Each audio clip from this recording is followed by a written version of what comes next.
Welcome back, everyone. Do you know where you're going to take your Valentine for a romantic dinner this Friday? Well, Olive Garden manager Casey Vanderhoff and his assistant Renee are here to show us some mouth-watering meals that you can try or even make at home. Thanks for joining us early this morning, guys. Thank you, Brett. We're very excited to be here today.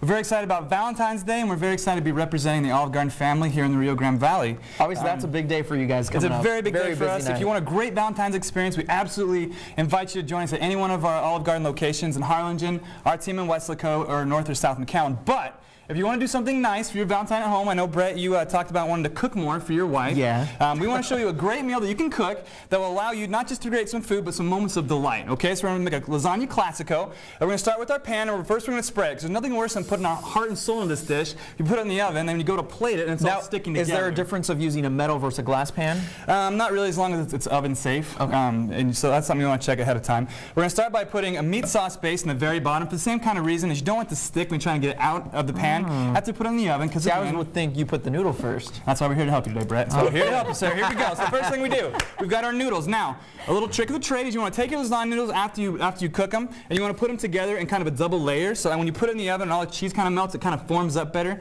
So when you scoop it out of the dish and present it for your lovely Valentine, it looks the way it should look in a restaurant. After that, anytime we put noodles down, we're going to cover it with cheese, okay? So anytime we put noodles, we cover it with. And what kind of cheese is this? This is going to be a ricotta cheese, mozzarella cheese, and Parmesan cheese. So it's a 3-cheese sauce, really easy to make at home.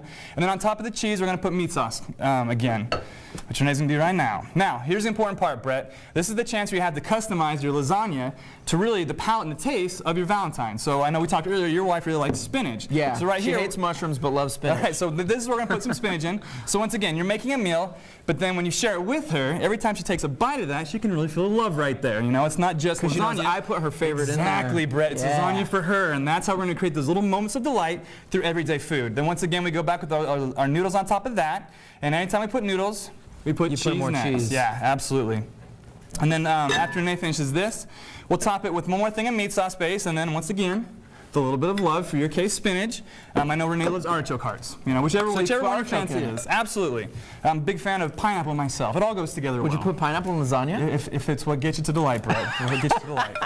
And once you get done with that, we're going to top it with mozzarella cheese. All right. We're going to cover it with foil, and you want to put it in a 325-degree oven for 45 minutes to an hour. Now, the next kind of key secret and trick of the trade is once you do that, you want to take it out of the oven and really let it rest for about 45 minutes before you serve it. Because once you put it in the oven, all the cheese, and as it bakes together, gets a little soupy. And so when you let it rest, it kind of lets it reform. So once you plate it, it'll look the way you want to express the passion that you put into it, Brett, which is really what we're after. Yeah, you want good presentation, not just you do. Once again, we want that moment, that warm fuzzy. Then when they take a bite of that, they can feel the passion in the moment that you're trying to create with it.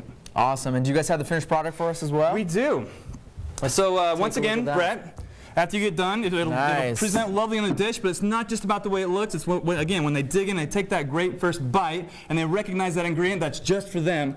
That's the moment. That's the moment that we're after. Awesome. Thanks so much for joining us, you guys. This looks great.